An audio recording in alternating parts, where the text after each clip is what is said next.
Hey YouTube, it's Eric. This is going to be a fairly short video, probably 30 minutes or so. If some of you may not be aware, but I'm in some YouTube, I'm in like a gray area right now with community strikes. One more strike will permanently shut down the channel. So for the next couple months, I'm going to hold off on any videos on the topic of CV-19. I'll probably have to end up delaying the 9/11 video I want to make just because I don't want to risk the channel being shut down and everything I put into it over the past 3.5 years being taken away just like that. Um, but this video here today, I should be fine with the Jesuit tube sensors. We're going to be going into this very revealing speech that U.S. President Bill Clinton gave at the Vatican in 1994, and I'm sharing you the speech because it shows that the United States of America is totally controlled by the Vatican, and the U.S. is the sword arm of the Catholic Church. You see that very clearly in this speech. Bill Clinton actually makes a pledge to the Pope, the Pope at the time, Pope John Paul II. He makes a pledge to the Pope that U.S. policy will follow his desires, the Pope, on quote unquote religious freedom in Asia. But you see that the president makes a pledge to the Pope here in this speech, and he praises the Catholic Church all throughout it. I don't have a Patreon yet, Maurice. I would like to set one up. I don't publicly advertise for donations often, but I do have something set up to my PayPal account. If I don't want you guys to feel pressured to donate, but if you'd like to support my research, you can donate to that. My account at PayPal is linked to the email ericbowman96@gmail.com. And that's also my email that I affiliate with my YouTube channel. You can see it in my info page on my channel here. If you guys have any questions about research or you have suggestions on videos or topics you want me to cover, you can reach me there at ericbowman96@gmail.com. But I'll show you here. So here's the speech from Jesuit trained Bill Clinton. Bill Clinton may be the most, all the U.S. presidents are Jesuit puppets, but Bill Clinton in particular might be the biggest Jesuit puppet to be U.S. president in a long time. You have current Roman Catholic Joe Biden is he's up there too. All of them are, but the point being, Bill Clinton especially was very, very connected to the Jesuits. He went to Jesuit Georgetown University. He had a Jesuit priest, Father Richard McSorley, the Jesuit confessor to Jackie Kennedy after the Jesuits murdered John F. Kennedy. But he actually toured Eastern Europe with Jesuit priest Richard McSorley back in the 60s. And if you watch the video I did with George highlighting Anthony Fauci receiving the Jesuit Ad Mortium Deo Gloriam Award with his wife, Christine Grady, then you'll know that Father Richard McSorley is also a family friend of the Faucis. Fauci and his wife, Christine Grady, are good friends with Father Richard McSorley. But here's the speech here. William J. Clinton, 42nd President of the United States, remarks to American seminarians in Vatican City. And if you haven't seen it already, I have the speech. Clinton references that in this speech here, but I have the speech that Bill Clinton gave at the Denver airport. That's the airport with all the Freemasonic symbolism in it. The Jesuits created modern Freemasonry. But Bill Clinton at the Denver airport in 1993 met John Paul II on the tarmac there, and he says some very revealing things. He proudly claims, although I'm not a Catholic, I was educated by Jesuit priests. And the crowd erupts in applause, like the sheeple that they are. You see here, June 2nd, 1994. This is when Clinton made the speech to American seminarians in Vatican City. And I'm also, after I read this, I'm going to show you some video of a speech Clinton made at Georgetown University here. This is right before he became president. He discusses, or he also had the Jesuit Reverend Otto Hentz discuss the class that he taught to Bill Clinton and his performance in school. And I'm going to read a quote from this book here, Code Word Babylon by P. Stewart, where he ties in together the full picture of Clinton being installed into the Jesuit Andrew White House by the Jesuits at Georgetown. Okay, but we'll start here with the speech remarks to American seminarians. You see, it's a very revealing speech. That's why and probably not a lot of Americans or people around the world have heard of this speech. You see here, the president spoke approximately at 1:05 p.m., and that being June 2nd, 1994, in the Sala Clementia at the Vatican. And this is in the Apostolic Palace. I'll show you a photo of where he made the speech. There's no videos of the speech available on the internet, or if there were, I would have played the video of it. There's President Obama being escorted through the Clementia Hall after his meeting with Pope Benedict XVI. Jesuit puppet Barack Obama, taught in, quote, community organizing in Chicago by Jesuit priest Greg Galuzzo, S.J. Barack Obama, great friends with the former Archbishop of Chicago, Cardinal Joseph Bernardin. And Obama referenced that good relationship when he spoke at Roman Catholic Notre Dame University in 2009. So this is where Clinton made his speech here at the Clementine Hall. So here it's a hall of the Apostolic Palace near St. Peter's Basilica in the Vatican. It's established in the 16th century by Pope Clement VIII in honor of Pope Clement I, the third successor of St. Peter. St. Peter was never in Rome. That's part of the fiction of the history of one of the numerous forgeries of the Roman Catholic Church, that St. Peter was the first pope. But they believe that, and that's why the National Security Agency references on their own website. I have that documented on Jesuit World Order. The NSA says that on their logo, the eagle gripping the silver key in his talons, the silver key is the key of St. Peter, which is the silver key in Roman Catholic symbology is also, that's the temporal power of the Pope. So it tells you a lot that the NSA is saying that. This is where the meeting took place. This is where the speech took place. Here's some more photos right here. There's Jesuit Pope Francis there. This is where I know that when Pope Francis had all the top CEOs of the Fortune 500 companies come to see him, and all the big tech CEOs, that they met here as well. Okay, but here's the speech, and so Bill Clinton in his remarks he referred to Roman Catholic Jesuit trained Raymond L. Flynn, the former mayor of Boston and at the time U.S. ambassador to the Holy See. Flynn, you can see this guy. He was there when Bill Clinton spoke at the Freemasonic Denver Airport with Pope John Paul II in 1993. So you're mayor of Boston and then U.S. ambassador to the Holy See. Boston is a totally Jesuit-controlled city. Recent mayor of Boston, who is now the U.S. Labor Secretary, Marty Walsh, went to Jesuit Boston College. The Jesuits have their multi-billion-dollar campus there, right in Boston College. The FBI has an annual cybersecurity conference there every single year. They have the CEOs Club at Boston College, which is a very prominent Jesuit institution. Klaus Schwab is a member there at the CEOs Club. Yeah, so this is who Clinton. This guy and Clinton were very close.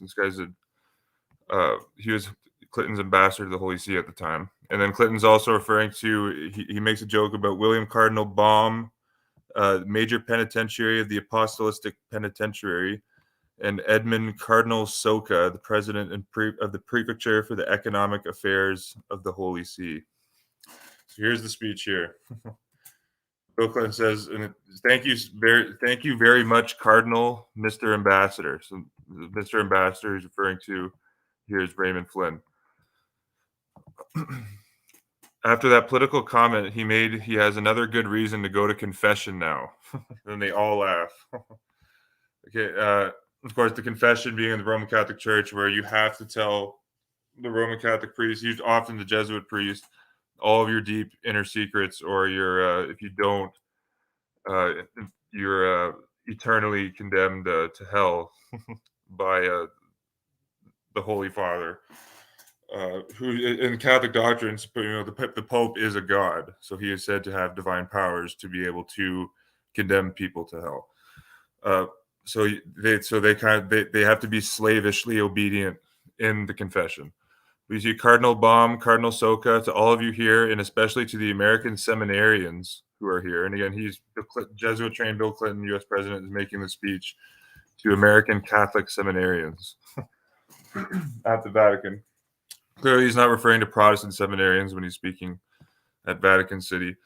And again, even for the Protestant seminarians who would be there would be totally ecumenical Protestants. There would be, Protestants in name only. We see here, let me say, it is a profound honor for me and for Hillary and for our entire American party to be here in the Vatican today, and for me to have had the meeting I just had with His Holiness, that being Pope John Paul II. We had a wonderful discussion about a large number of things. This is very revealing here. I'm always amazed to find him, Pope John Paul II, so vigorously involved in the affairs of the world. This is the U.S. president, and again, in the current dynamic of world geopolitics, it's much aligned like how it was in the 13th, 14th century, where the American president is the Holy Roman Emperor to the Pontifex Maximus, the Pope. And the Pope's position as Pontifex Maximus hasn't changed. He's still the Caesar of the world. But the Holy Roman Emperor position has now shifted to the American president, because the United States of America is the new Holy Roman Empire. That's why the fact that the U.S. president is the new Holy Roman Emperor is why there is a Roman military fasces in the Oval Office, in the U.S. presidential Oval Office. You see here, Jesuit trained Bill Clinton says, I'm always amazed to find him, the Pope, so vigorously involved in the affairs of the world. Because the Pope's running the show. Jesuits form the greatest intelligence service in the world and always have, as we know from CIA agent E. Howard Hunt, who made those comments. We talked about the difficulties in Bosnia, and this is at the time when the war in the Balkans was going on. As you might imagine, they were talking about the situation in Bosnia. We talked a lot about Poland and Eastern Europe. We talked at some length about Russia and our emerging relationships there. We talked for quite a long while about Asia and about the need to protect religious freedoms in Asian countries and to promote that. This is where he pledges to the Pope, the U.S. president pledging. This is Bill Clinton being docilely obedient to the ambitions of Pope John Paul II. And look at what he says here. And I pledged, this is the U.S. president, and I pledged to the Pope, my best efforts to work with other nations, especially nations in Asia, in the cause of religious freedom. At this time, he was giving all this technology transfers to communist China. Do you think the communist Chinese care about religious freedom? But they do have all sorts of statues of Jesuit priests all over communist China, Matteo Ricci in particular. So I guess they pick and choose. They honor the religious freedoms of the Jesuits, but not anyone else in communist China. We talked about the challenges presented at the moment by the dispute we're having with North Korea. So you see here, the entire agenda of U.S. foreign policy is being discussed with the Pope. And of course, we know from U.S. Brigadier General Herbert C. Holdridge that the Pope comes in possession of all of the top secret U.S. intelligence documents. It helps when you can have the president of the United States, which you can just tell the Pope all the secrets about what's going on in the country. But the Pope has access to all the top secret CIA reports, DIA reports, NSA reports, ATF reports, et cetera, et cetera. We talked at great length about the role of the Islamic states in the future of the world. Probably, discussing 9/11, which would only occur 7 years later. Not only in the Middle East, but elsewhere. We talked a lot about the Middle East, and I thanked His Holiness for the recognition that the Holy See has given to Israel in the support to the peace process. And that's referring to the Vatican-Israeli Accords of Oslo in 1993 that took place in Oslo. We talked about the upcoming conference in Cairo on world population problems, about where we agreed. And again, you can see that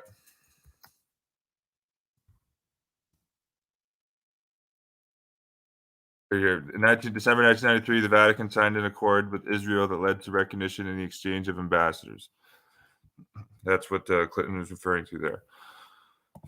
We talked about the upcoming conference in Cairo on world population problems, about and where we agreed and where we didn't, and how we could come together on a policy that would promote quote responsible growth. Responsible growth. You can't have the Protestant population of the world increasing, but we sure as hell need the Catholic population of the world increasing. You bet that. Responsible growth of the world's population, and still reaffirm our common commitment for the central role of the family in every society. And that's Jesuit double talk there. The Jesuits want to uproot the role of the family in society. Why do you think they back groups like Black Lives Matter, which openly say that they want to uproot the modern Western concept of a nuclear family, and that's having a mom and a dad in the home with the kids. Jesuit Pope Francis has publicly come out and supported BLM. All of the founders of the BLM movement are on tape saying that they are trained Marxists. Karl Marx was educated at the Jesuit Friedrich Wilhelm Gymnasium in Trier, Germany. And Marxism itself is a Jesuit ideology. Marxism kind of came in right in and around the same time that Luigi Tapparelli Jesuit Luigi Tapparelli, SJ, developed his theories of, quote, social justice.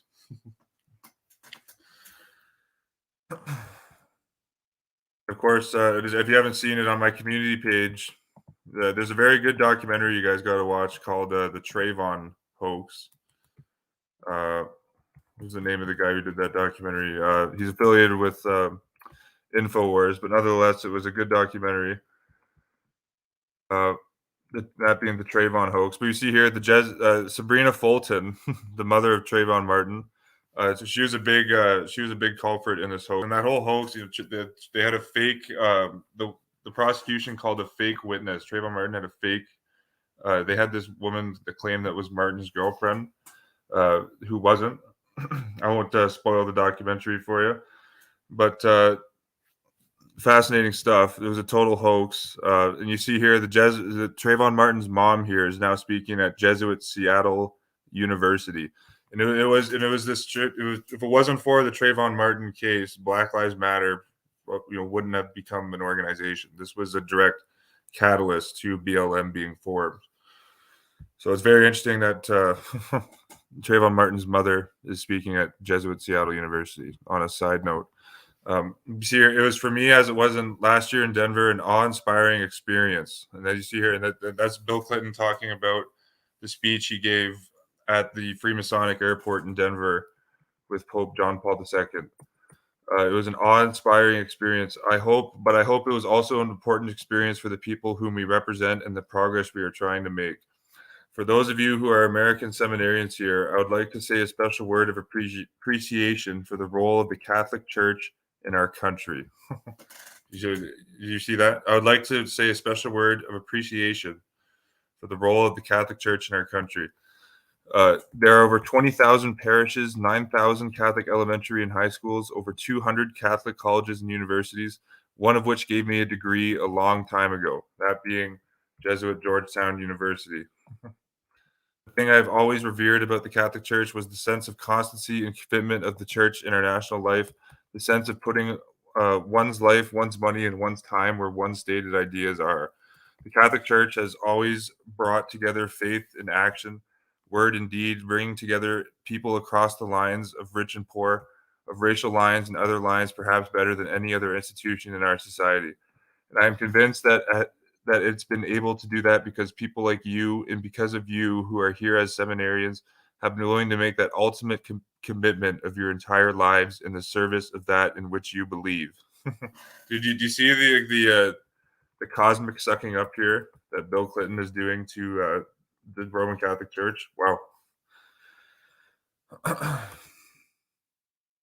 Well, again, here, I'd like to say a special word of appreciation for the role of the Catholic Church in our country. The thing he says here, I'm just the one thing to take away from that above slated text. Um, the thing I've always revered about the Catholic Church was the sense of constancy and commitment of the Church in our national life. So he's saying, so that's the commitment to make America Catholic. That's been the stated ambition of the groups like the Knights of Columbus, since they were formed over 125 years ago. So this is Bill Clinton essentially saying here that he admires the Catholic Church's ambition and crusade to make America Catholic, and they've been pretty successful. You have 7 current Catholics on the U.S. Supreme Court. Going to be 8 now.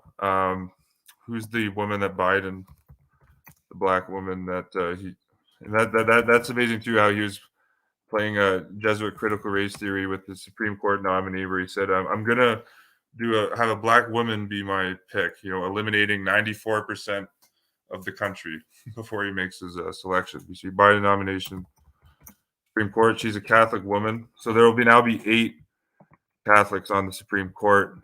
Yeah, Ketanji Brown Jackson.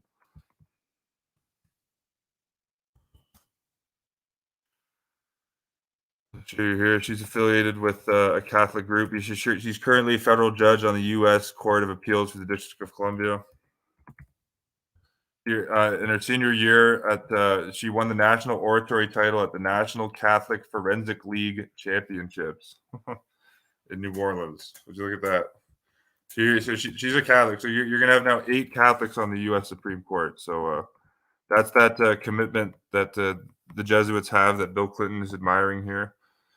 And of course, Bill Clinton was supposedly, like a Protestant president, and you see how much he's worshiping the Catholic Church as a Protestant, supposedly.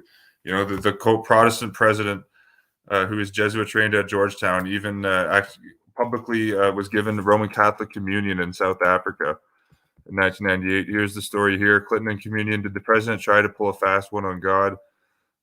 On March 29th, the Reverend Mahomi Makobane, a Catholic priest in Soweto, South Africa, gave Holy Communion to the President of the United States, a Jesuit-educated Southern Baptist who worships at his wife's Methodist church in Washington, D.C. So look at that. Of course, I did the video. Jesuit alumni in the U.S. Congress are 1,430% overrepresented relative to the amount of degree granting colleges in the United States. That's Jesuit alumni from Jesuit colleges are 1,430% overrepresented.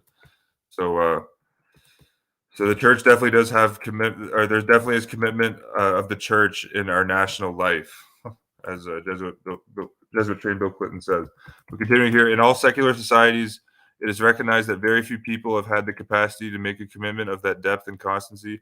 And yet all of us know that ultimately the meaning of our lives depends upon the constant effort to achieve a level of integrity between what we feel and what we think and what we do. And I stand here today to tell you that as an American president, I am immensely proud of the commitment you have made, that being Catholic seminarians. And here he mentions his Jesuit friend, Father Richard McSorley, who took him on a tour of Eastern Europe in the 1960s. Hillary and I have a friend whom we treasure greatly, who is a Jesuit priest. And that's Father Richard McSorley. But here he says, Hillary and I have a friend who we treasure greatly, who is a Jesuit priest, whom I met over 30 years ago, who went to law school with us later, and who continues to labor to fulfill his vows. And one of my favorite, most treasured possessions that I've ever received from a personal friend was a letter that he, Jesuit priest Father Richard McSorley, wrote to us after he had been a priest for 20 years, explaining without being at all self-righteous what it had meant to him to have kept his vows for 2 decades, and why he thought in a way he had lived a selfish life because he had achieved a measure of peace and comfort and energy that he could have found in no other way. And again, the Jesuits, in their sainted morology from all their the sainted Jesuits like Pablo Escobar, Antonio Suarez, Bosenbaum, they all say that Jesuit Juan and Mariana. They say that it's okay to lie, cheat, steal. If you're a government official, you can take an oath to the Constitution of the state with having no intention of keeping it. It's okay to murder a president or a king who is non-obedient to the Pope and installing a puppet who will follow the Pope's commands slavishly. Um, so that's the essence of Jesuit morality. It's okay to cheat on your wife. It's okay, to lie to your friends. It's okay to steal stuff from your friends. You can go out and steal stuff from neighbors. Just because you can make the excuse that just I need some stuff, so it's okay to steal other people's stuff. That's Jesuit morality and Jesuit probabilism. So it would make sense that Richard McSorley felt that he had lived a selfish life, because Jesuits are selfish, psychopathic narcissists who only seek power. It is that, and Bill Clinton finishes off, it is that feeling which I think ultimately we want for all the people of our nation and all the people of the world. And for your example in taking us in that direction, I thank you very much. So that was a speech there to American seminarians. And you see how controlled the United States government is by the Catholic Church, the immense sucking up that was done. And that's why I call it the United States of Romerica. All the symbolism is there with the Roman fasces. The two fasces are right there in the House chamber. You got plaques of the popes of the Inquisition, Innocent III and Gregory IX, up in the marble relief portrait section on the top balcony of the U.S. chamber. So you see that. So I'm going to show you here, though, this little interesting clip from I found a clip of Jesuit priest Leo O'Donovan commenting on this time President-elect Bill Clinton. And Bill Clinton, he comments on Clinton going to Jesuit Georgetown University. This same Jesuit priest here is the same individual who gave the invocation for current Roman Catholic Jesuit-trained President Joe Biden's inaugurational ceremony in January 20th, 2021.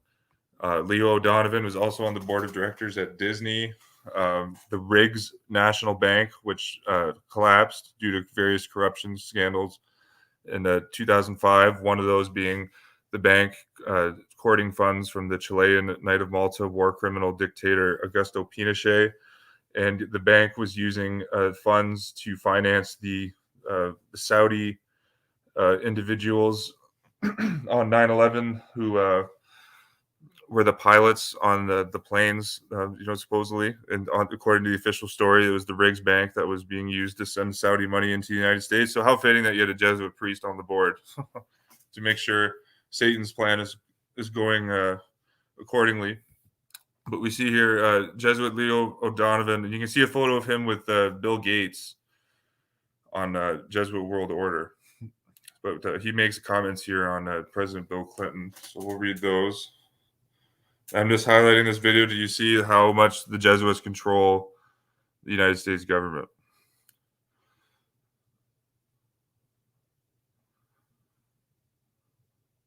How's it going, guys?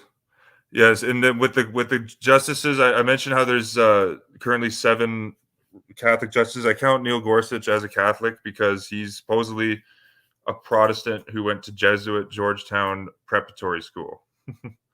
So he's not a Protestant. He's a Catholic. And the 2 Jewish justices, Elena Kagan and Stephen Breyer, have received the Stein Prize from Fordham University.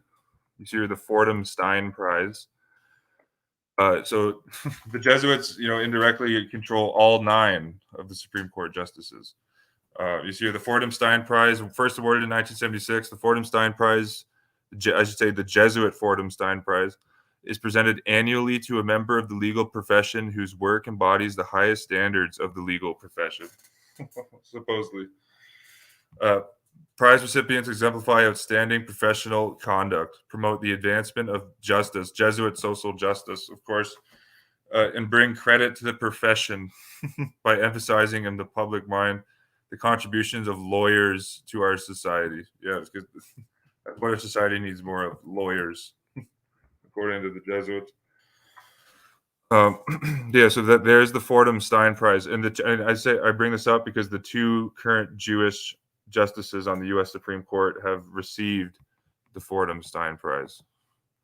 So, and here's the current 2019 winner, Barbara Underwood, Solicitor General of New York State. So, yeah, but here's the video here of Clinton's life at Georgetown. Absolutely, Jeremy. 9 Catholics on the bench. And that's why you see in Bill Clinton's speech, he admired, the Catholic Church's commitment to the church activities in the United States. That's proof that they are very active and they've been successful in making America a Catholic country. 9 justices on the Supreme Court are connected to the church. 7 of them are openly Catholic. 2 of the justices are Jews who are papal court Jews who have received awards from the Jesuits. And again, the Jesuits don't give awards to people like me who rebel them and who criticize them. They give awards to people who are docile puppets of them. But we continue here. Leo O'Donovan, president of Georgetown University. What does having an alumnus of your school in the White House mean to Georgetown University? I think in the first place, Bruce, it's a tribute to American higher education. It reminds us that we, almost uniquely in the world, are a nation where there is public and private education, where we have schools that consider themselves secular and other schools that consider themselves to cultivate a religious tradition. The president-elect, soon to be president, has himself said that his own faith was significantly affected here at Georgetown. He has mentioned his own faith was significantly affected at Georgetown. Religious tradition. Being U.S. President Bill Clinton. He's a Jesuit puppet, literally a soulless Jesuit puppet installed into the Andrew White House. The president-elect, soon to be president, has himself said that his own faith was significantly affected here at Georgetown. He has mentioned that one way it was affected was through the realization that faith is not a merely private matter, but should develop into social concern and reach out to others. He's mentioned that Jesuits at Georgetown gave him a deeper realization of his social responsibilities. And I think today, Jesuits at Georgetown gave him, President Bill Clinton, a deeper realization of his social responsibilities. A deeper realization of his social responsibilities and matter, but should develop into social concern and reach out to others. He's mentioned that Jesuits at Georgetown gave him a deeper realization of his social responsibilities. And I think today at Georgetown, he spoke to our students most eloquently about that. He's also mentioned that he was significantly affected religiously by the fact that Jesuits and other colleagues at Georgetown helped him to realize that faith needs to be reasoning. At our best, the Catholic tradition has always emphasized the dialogue of faith and reason. Emphasized the use of violence and coercion and deception to achieve our ends. The ends justify the means, according to the that's why Joseph Stalin, the brutal Bolshevik dictator, probably responsible for the deaths of over 10 million people, educated at the Jesuit seminary of Tiflis. That's why he got behind the idea of the ends justify the means so much in his Bolshevik revolution. Because he learned that from Jesuits.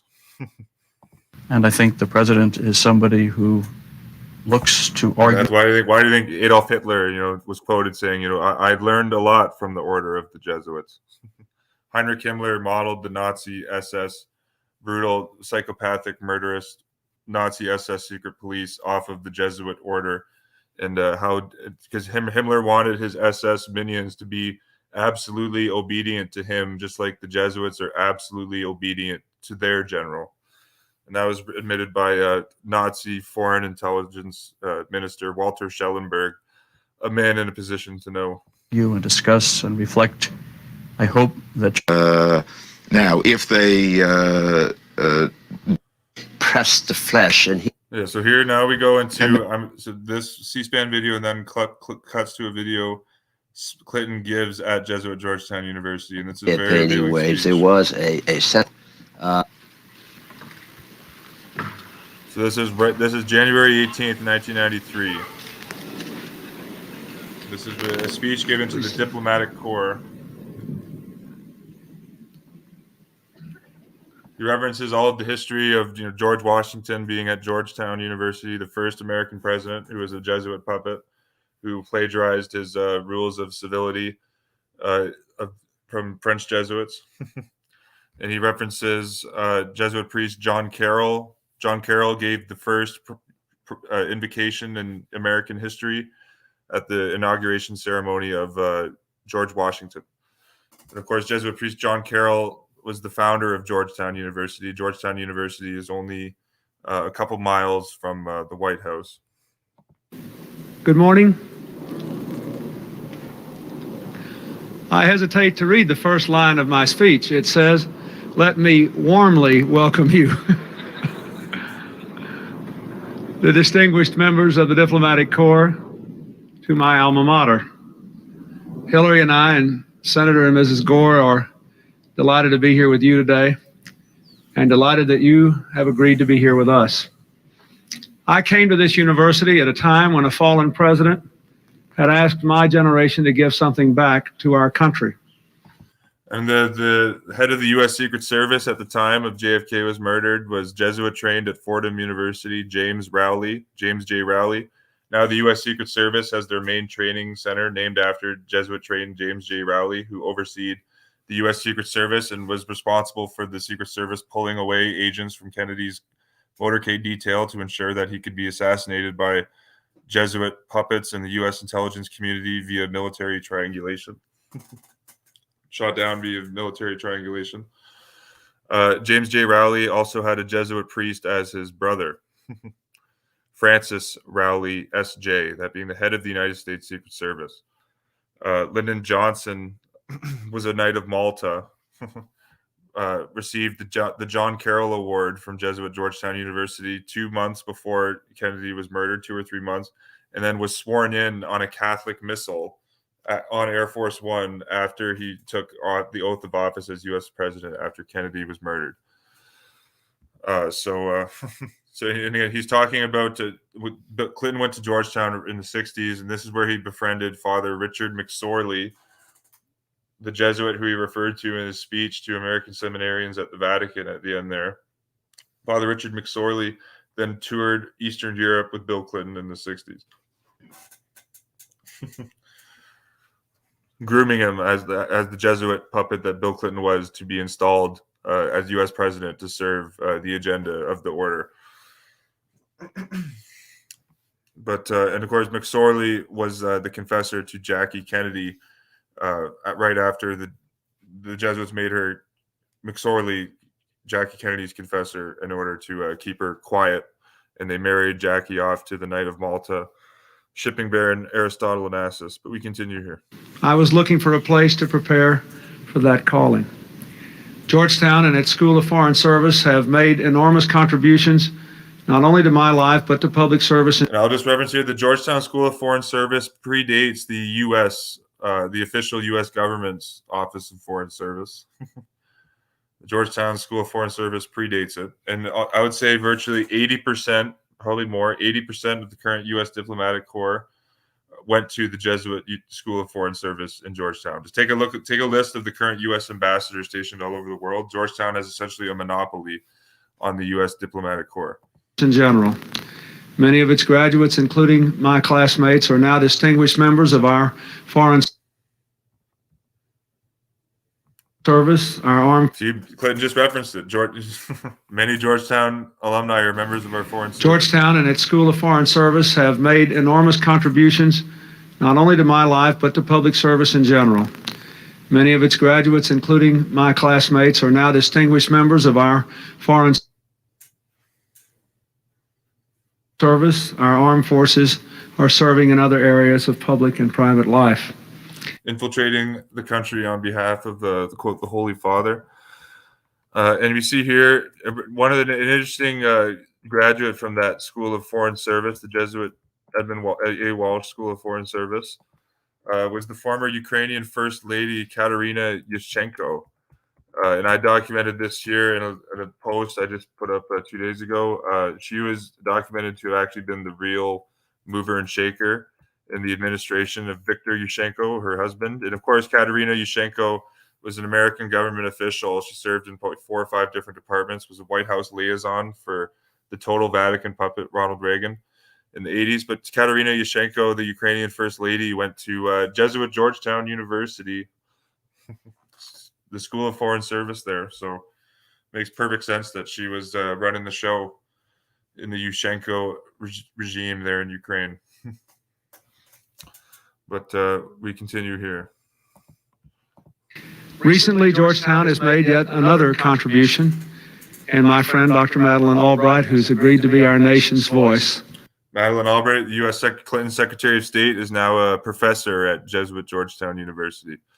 You know, she famously said she was interviewed on, what was it, CBS, where about 500,000 children being dead in Iraq due to the American crusade there. She was asked, is the price worth it? And Albright said, yes, the price is worth it. Jesuit probabilism right there. And she was she got that from the Jesuits at Georgetown, and that's why she's now a professor there, being Madeleine Albright. At the United Nations. I also chose to speak to you here today because of Georgetown's historical tradition. George Washington spoke here at this building, Old North, in 1797. When the college was not... We got a photo of that here. Nick Engoods found this photo. Let me see if I can pull this up. My internet seems to be... Let me see. Washington. You go into Jesuit World Order, George Washington in the search bar.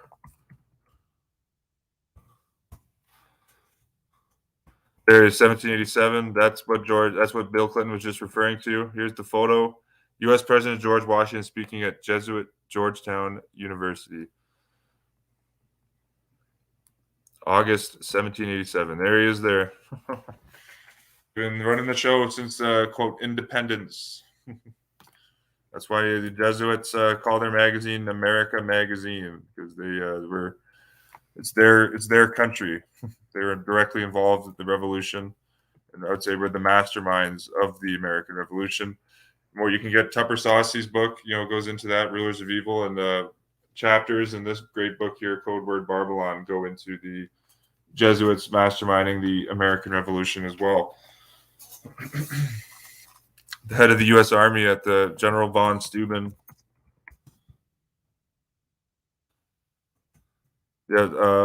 Prussian military officer, played a leading role in the American Revolutionary War by reforming the Continental Army. He was educated by the Jesuits, Frederick Wilhelm von Steuben. Their hand was all over the American Revolution. I recommend you also watch the video I did. I read the Appleton's historical biography of the American Revolution. I read the insert on Jesuit priest John Carroll, S.J., the founder of Georgetown. I recommend you watch this video here, because you see how close Jesuit priest John Carroll was to individuals like Benjamin Franklin, George Washington, Samuel Adams, et cetera, and the whole thing, the influence of the Carroll family. The current U.S. Capitol was on the land of Jesuit-trained Daniel Carroll, a member of this Jesuit Carroll family. So I recommend you check that out.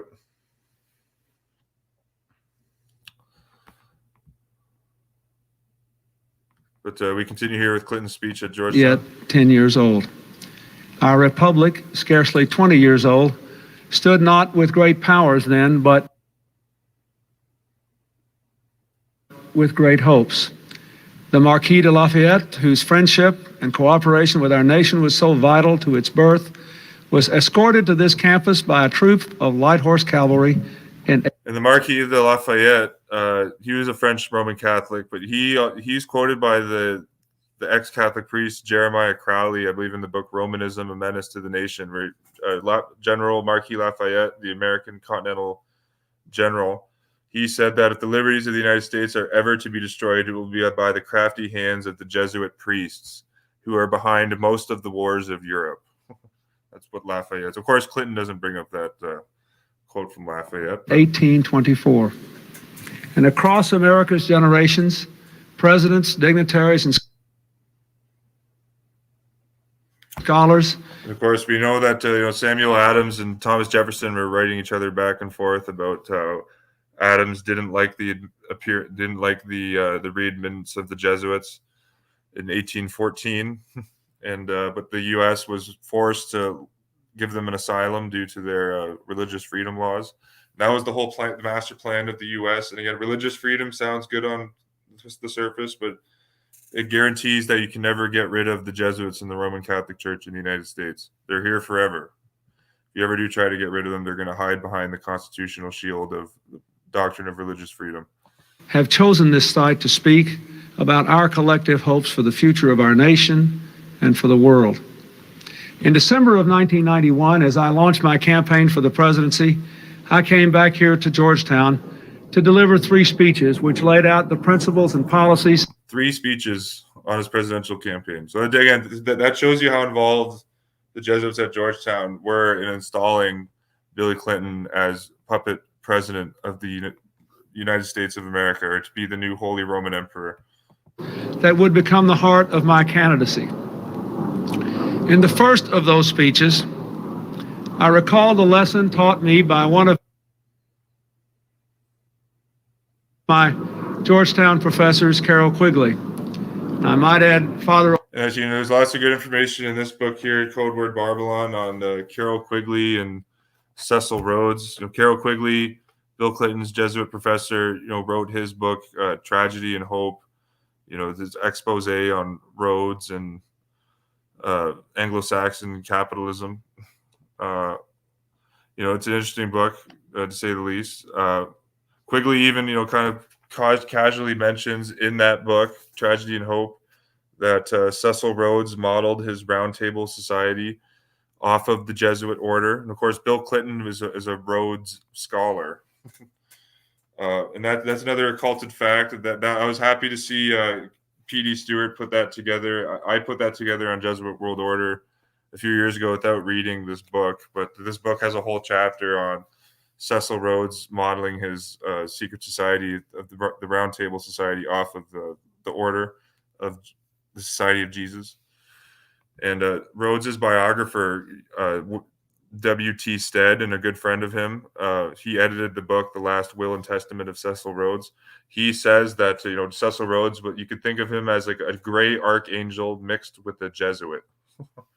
He says that Rhodes was like if you picture a Loyola crossed with like an Erasmus, you get the picture of Cecil Rhodes. Very interesting quotes from that book. But it's interesting to see P.D. Stewart put that together too. And after I read you some of the speech, I'm going to read a little page from this book where he talks about the Jesuits installing Bill Clinton into the Andrew White House. He writes it in a very good, eloquent way, but we continue here. O'Donovan today, before we came out here in a brief private ceremony, gave me 4 tapes of Professor Quigley's lectures dating back to the mid-'60s. I hope I won't hear the reprimands in the voice. Also, I might add a remodeled desk from one of my old dorms, for which I'm especially grateful and with which I will work. Carroll Quigley argued that the defining idea of Western civilization and of the United States in particular was what he called future preference. The idea. Well, Rachel Maddow is a Rhodes scholar. That makes sense. She's one of the biggest propagandists I've in today's Jesuitical landscape, no doubt. I wasn't aware of that with the Rhodes scholar. That makes sense. Good find there. That the future can be better than the present, and that each of us has a personal moral responsibility to make it so. When we embraced that idea, it was a revolutionary one. Now all around the world, people are beginning to think that way. That idea was the heart of my campaign for the presidency, and it is a lesson which now applies with equal force to the community of nations. At the end of the Cold War, while we cannot yet discern all the contours of the new age in which we are living, We know it is clearly an era of both peril and promise, when the future for millions and millions of people around the globe can be better than the present, when the dreams of freedom and democracy and economic prosperity and human rights can become real, but they may or not, depending on what we do. This is a season for hope. The Berlin Well, you completely deregulated Wall Street, increased the budget of the military-industrial complex, threw thousands of more Americans in prison, deregulated the telecoms industry with the Telecommunications Act. So we know that Bill Clinton, that was some grand Jesuit doublespeak there. So you continue here. I'm not going to play the whole speech, but he references, I think, do they show more of it? No, I think later, I linked this here, but later they actually, in this C-SPAN clip, they actually interview one of his professors at Georgetown University, Otto Hentz, and it's worth checking out. I just don't want this video to go on too long here. But so now I'm going to read this little excerpt from the Code Word Babylon, book by P.D. Stewart, subtitle Sons of Loyola and Their Plans for World Domination. He writes here, this is page 372 to 373. Absolutely. Clinton attacked his own country on Waco. Absolutely. Actually, who did I find? I found a Jesuit connection to Waco with the Interpol. Where was this here?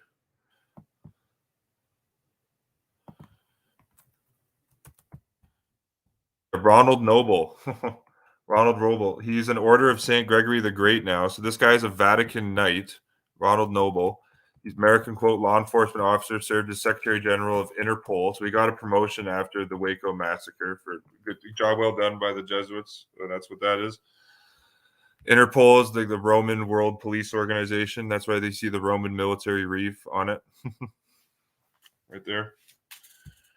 You see here, Knight of St. Gregory the Great, Ronald Noble.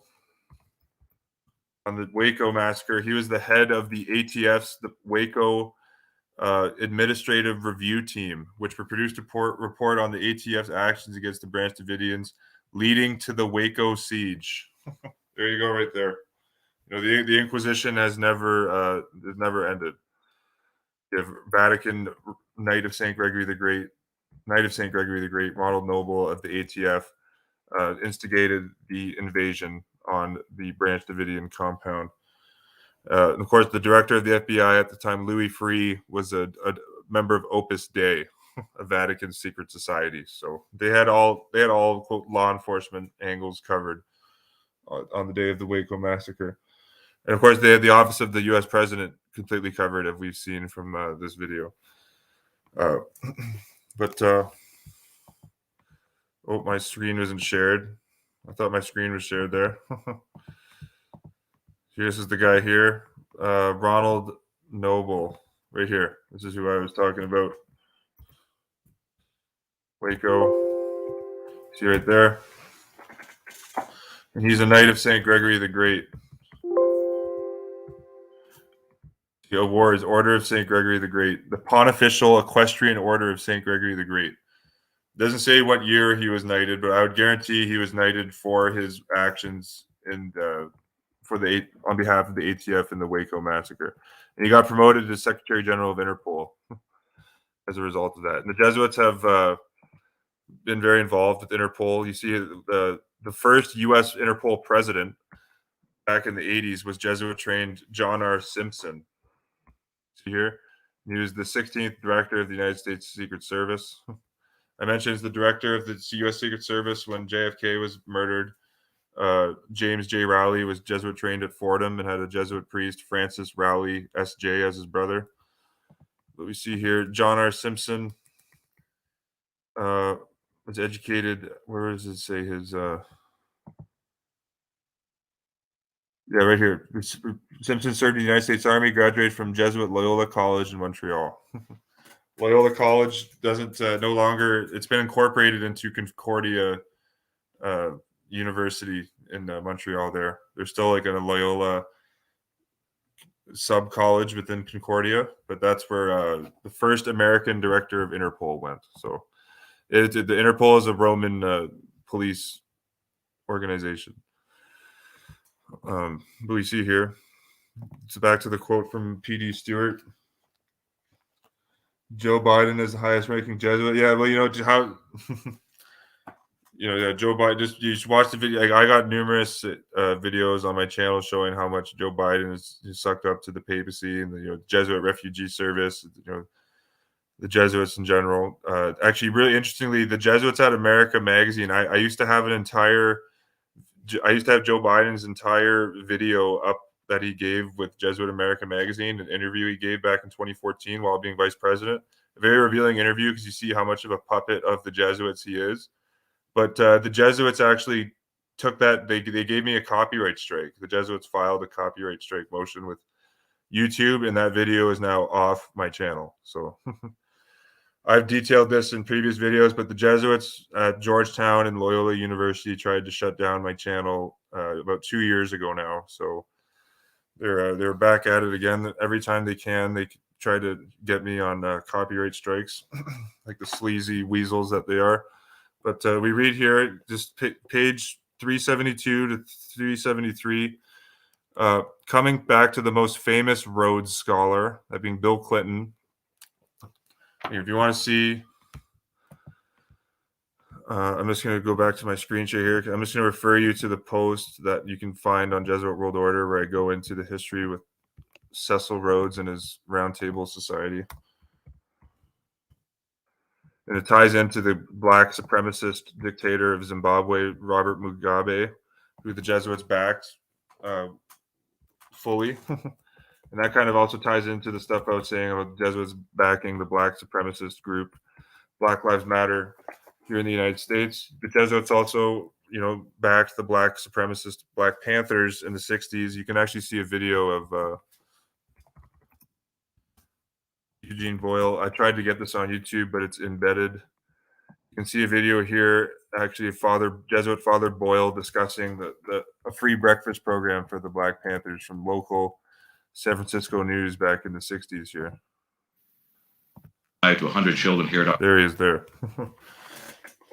Of course, this Jesuit got into a bit of a scandal because the Panthers under his watch were, of course, the Jesuits love creating race wars and racial division. The Panthers under his watch were distributing pamphlets at the time in San Francisco depicting white police officers as pigs.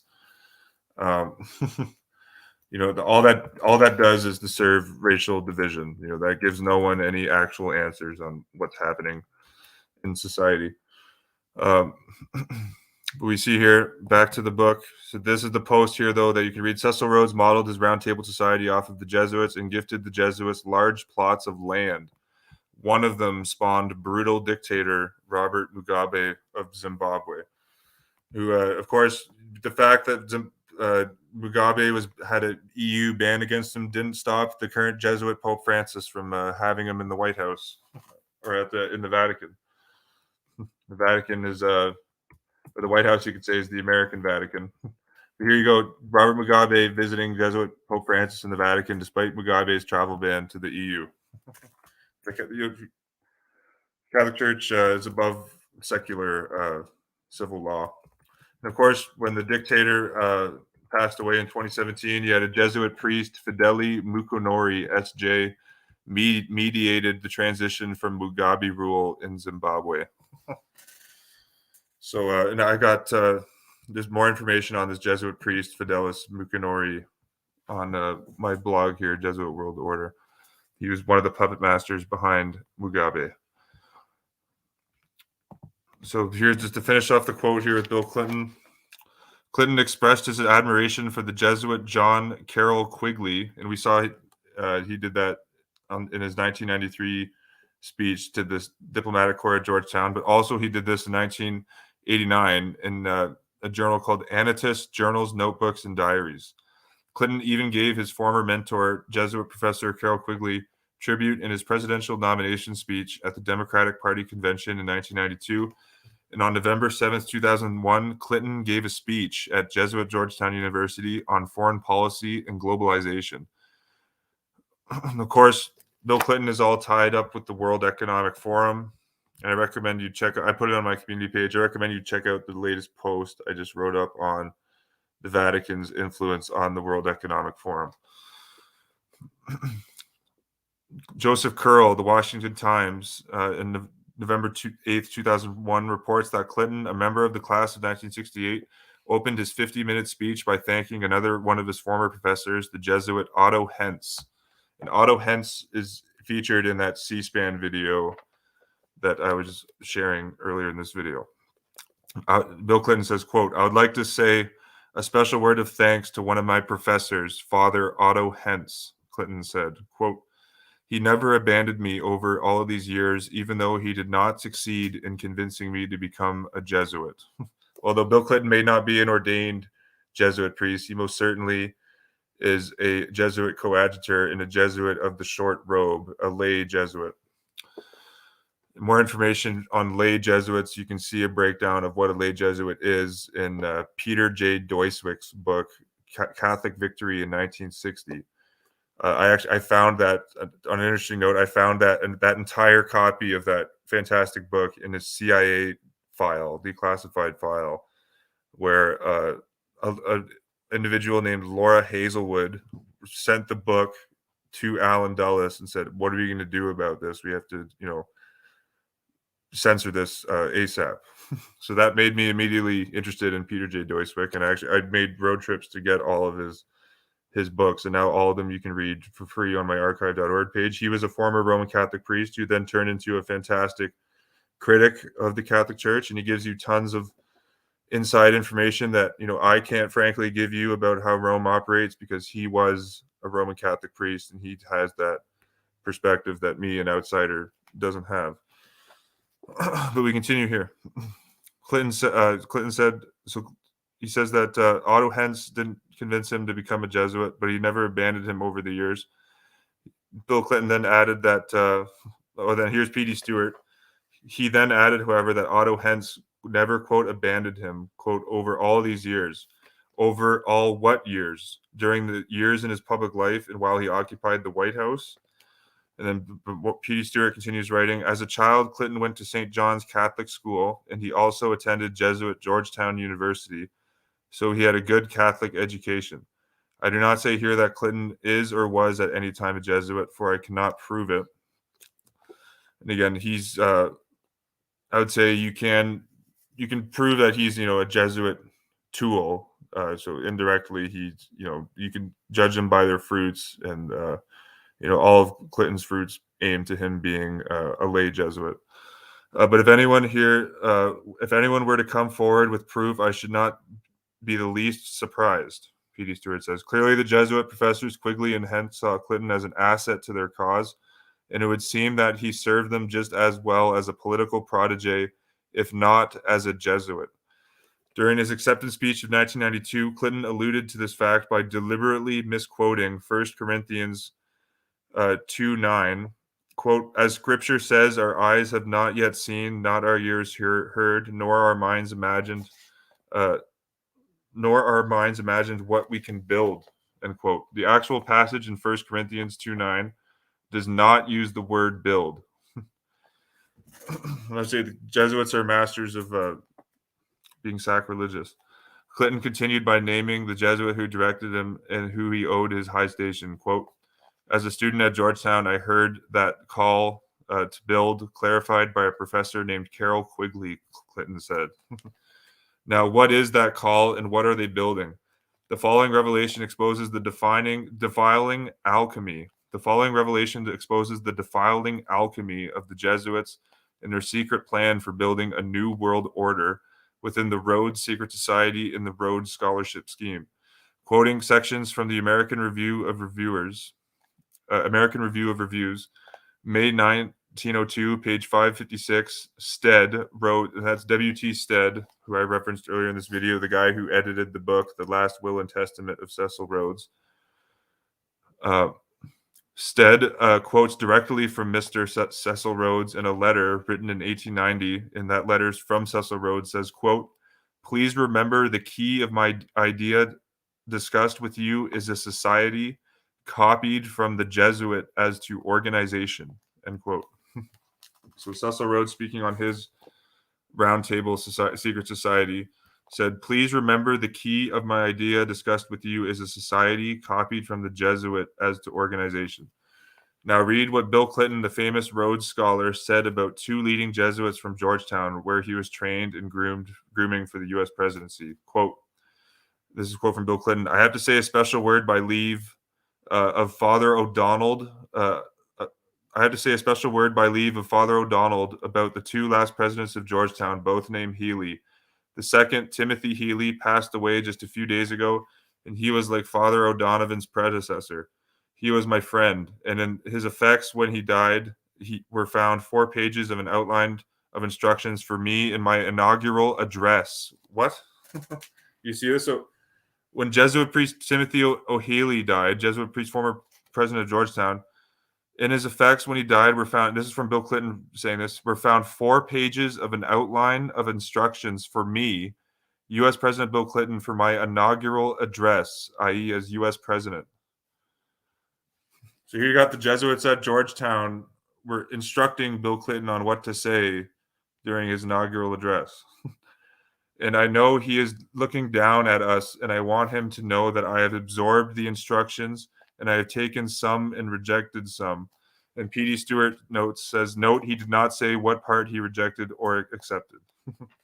And P.D. Stewart continues, so there you have it. What more proof do you want? President Bill Clinton was jobbed into the office by his Jesuit handlers, whose intellectual heavyweights are headquartered at Georgetown University. As someone once said, these Jesuits are ambitious, flatterers of princes, and deceitful courtiers, everywhere entangling themselves in secular business and in politics. They are the Pied Pipers of Rome. No man who remains among them or is mentioned by them can retain his integrity or honesty. Just look, how honest is Dr. Anthony Fauci, Jesuit Anthony Fauci, SJ, who received the Ad Morgium Del Gloriam Award from Georgetown University. I think you all know the answer to that question. So says some of the most reliable authors, not least the ex-Jesuit Marcette de la Roche Arnaud, who spent 8 years in a Jesuit seminary. If you are wondering why you haven't heard about this conspiracy before, it is because the Jesuits control every facet of the information industry, television, newspapers, and even public education. Well said there. And I mentioned that if you guys want to get a great insight into the machinations of the Jesuit satanic New World Order empire,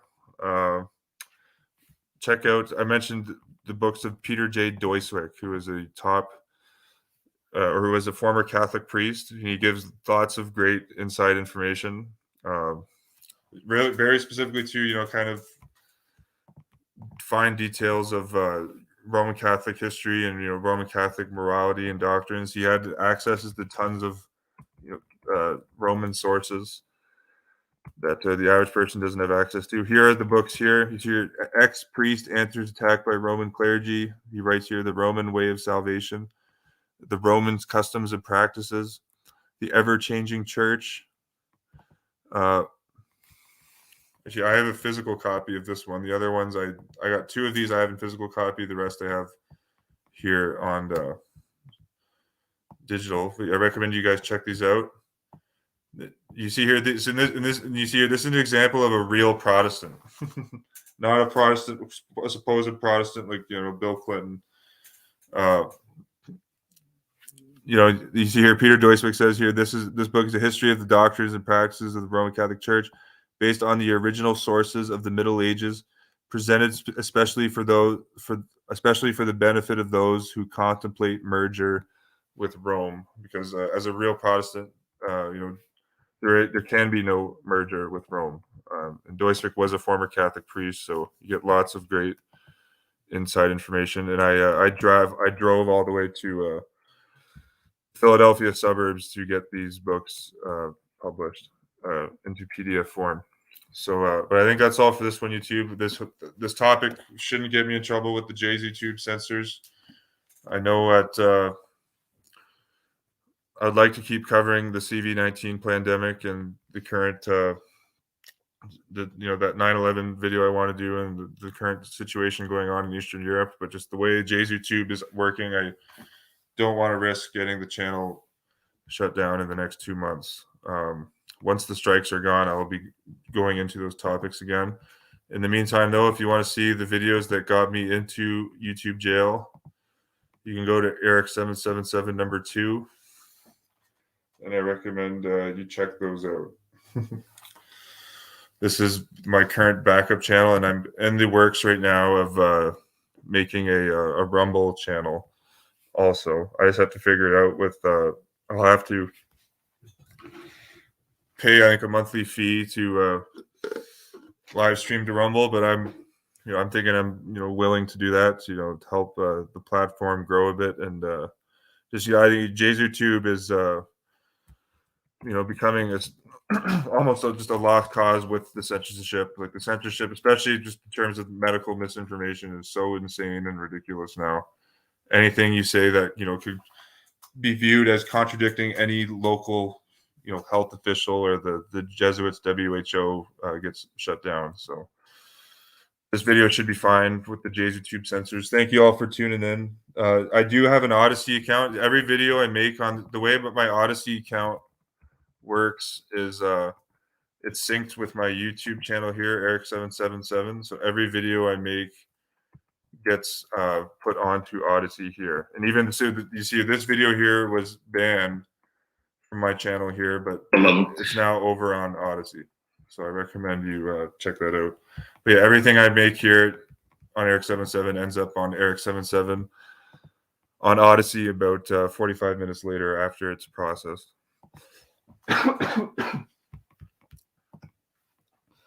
Yeah, thanks guys. Appreciate you all for tuning in.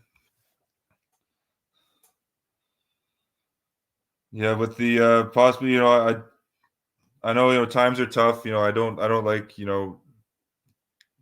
making or asking for donations, but possibly if it is unattainable, I work a full-time job. I should be able, I shouldn't have any issues covering that Rumble expense. But if I do feel like it would be a bind for me, I possibly may do a public service announcement to get some funds for the switch to Rumble. But I'll keep you guys posted on that. I should be fine on that end. But yeah, peace and love, everyone. Thanks for tuning in, and I'll catch you on the next video. Peace and love.